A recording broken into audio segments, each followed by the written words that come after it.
Bound by a Kiss by Fiction Paradox. The therapist's office. Dr. Malcolm Smith sat in his usual leather chair, legs crossed, pen resting lightly between his fingers.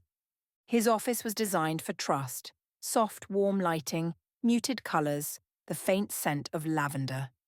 Across from him sat Jasmine, shifting uncomfortably. "I don't know what's happening to me, Doctor." Dr. Smith tilted his head slightly, a look of gentle concern on his face. "Tell me everything." Jasmine exhaled, rubbing her temples. "It's this guy I've been seeing. At first he was perfect, attentive, charming, everything I wanted. But now, something feels off. I can't explain it." Dr. Smith leaned forward slightly, voice smooth. "When did you start feeling this way?" She hesitated. "After our second date. That's when it started. She stopped herself, biting her lip. "Jasmine." Dr. Smith's voice was soft, encouraging. "What is it?" She swallowed. "It sounds crazy, but it happens after he kisses my forehead." Dr. Smith's pen stopped moving. "That's fascinating." A chill ran through Jasmine. Something about the way he said it. Too intrigued, too pleased. The date, 2 nights ago. The restaurant was dimly lit, buzzing with quiet laughter, and the occasional clink of silverware against fine china. Jasmine sat across from a man named Isaiah. She met him on a dating app. His photos were a bit grainy, but his messages had been perfect. He was charming, witty, different. He wasn't conventionally attractive, but something about him drew her in. Their conversation flowed effortlessly. He listened, really listened. It wasn't long before the night wound down. Outside, under the soft glow of the streetlight, he leaned in. Not for a kiss on the lips, not even a hug. Instead, he kissed her forehead. Gentle, deliberate, final. A warmth spread instantly from the spot his lips touched. A slow pulse like a tiny ripple moved through her skull, down her neck, through her spine.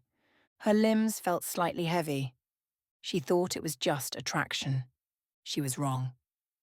Back at the therapist's office, Jasmine's hands trembled slightly as she recounted the date.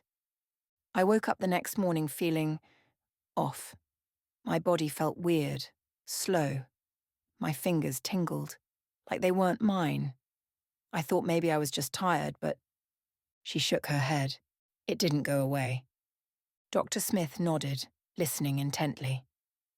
"You said it started after the forehead kiss." She bit her lip. "Yeah, but that's insane, right? A kiss can't just make you lose control of your body." Dr. Smith smiled faintly. "No, that would be impossible." And yet, here she was. Her body wasn't hers anymore. The next date. Jasmine wasn't sure why she agreed to see Isaiah again. Maybe part of her was drawn to him, against her better judgment. Maybe she needed answers. They met at a lounge this time, the atmosphere moody and intimate. "You seem tense," Isaiah observed, swirling the amber liquid in his glass. She forced a smile. "Just tired." His gaze lingered. "Are you sure?" "You've seemed different since our first date." Her stomach twisted. "How would you know that?" He tilted his head. "Because I pay attention." The night continued, another perfect evening. And once again at the end of the date, a kiss on the forehead. And this time, the warmth wasn't subtle. It spread instantly, gripping her nerves, locking her muscles in place. She couldn't move. For just a second, she felt something else. A presence, a control outside of herself. And then it passed. She shook her head, dizzy. "Are you okay?" Isaiah asked, studying her carefully. She nodded slowly, but inside she was terrified. Back at the therapist's office. "Doctor, I need to know, am I going crazy?" Dr. Smith took a slow breath.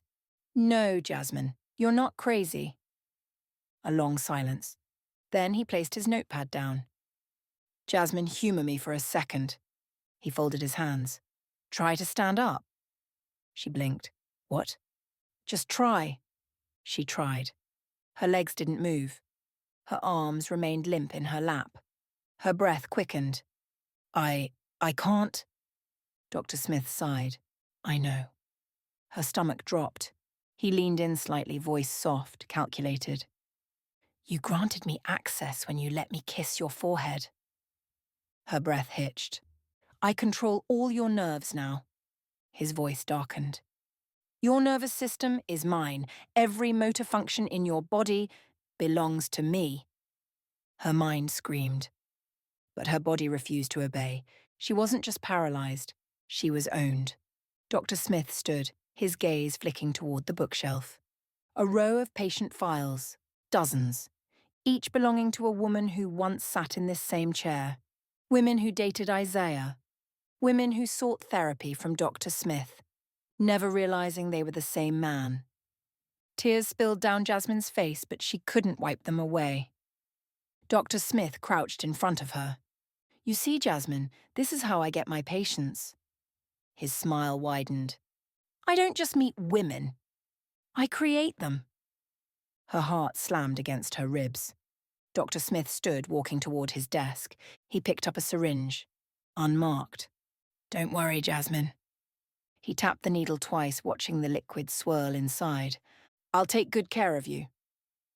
The next day, the door to Dr. Smith's office opened. A new woman stepped inside, nervous, clutching her purse. She smiled weakly, sitting in the chair across from him. I don't even know where to start, she sighed. It's about this guy I've been seeing. He's charming, but sometimes I feel different around him. Dr. Smith smiled warmly. Well, let's talk about it.